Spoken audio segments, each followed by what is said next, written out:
খাল ও নদী খননের মাধ্যমে বর্ষার অতিরিক্ত পানি ধরে রেখে পানির টেকসই ব্যবহার নিশ্চিত করা হবে বলে জানিয়েছেন প্রধানমন্ত্রী তারেক রহমান।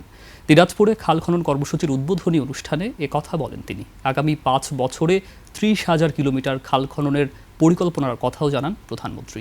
মেহেদী হাসানের রিপোর্ট। ৭২ ঘন্টা ময়েশ্চার লক সমৃদ্ধ লিলি বডি ওয়াশ, শিয়া বাটারের গুডনেস স্কিন রিপেয়ার করে রাখে সফট ও গ্লোয়িং। এগিয়ে আসেন। শহীদ রাষ্ট্রপতি জিয়াউর রহমান ১৯৭৭ সালে প্রথম শুরু করেছিলেন খাল খনন কর্মসূচি, যার ফলে কৃষি জমিতে সেচের মাধ্যমে খাদ্য উৎপাদন বাড়ানোর পাশাপাশি খনন কাজে অংশ নেয়া বিপুল পরিমাণে বেকার যুবকের কর্মসংস্থানও হয়।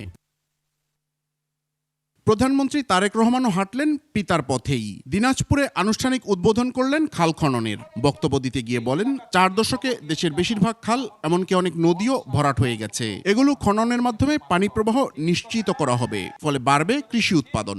বর্ষার মৌসুমে অনেক জায়গায় পানির সমস্যা হয়, সেখানে চাষবাস করা যায় না, কিন্তু আমরা এই বর্ষার পানিটাকে আমাদের কাজে ব্যবহার করতে চাই। খননকৃত খাল ও নদী ব্যবহার করে পানির টেকসই ব্যবহার নিশ্চিত করার পরিকল্পনার কথাও জানান প্রধানমন্ত্রী।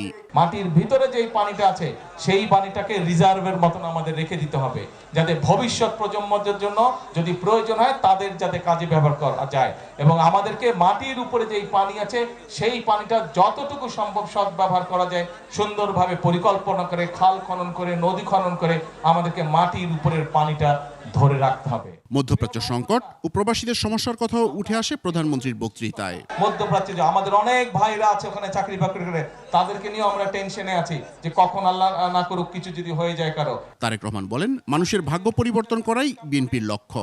জনগণের অব্যাহত সমর্থন নিয়ে দেশকে এগিয়ে নিয়ে যাবে বিএনপি। শহীদ জিয়ার রাজনীতি, এটাই হচ্ছে খালেদা। মেহেদী হাসান, ২১ টেলিভিশন, ঢাকা।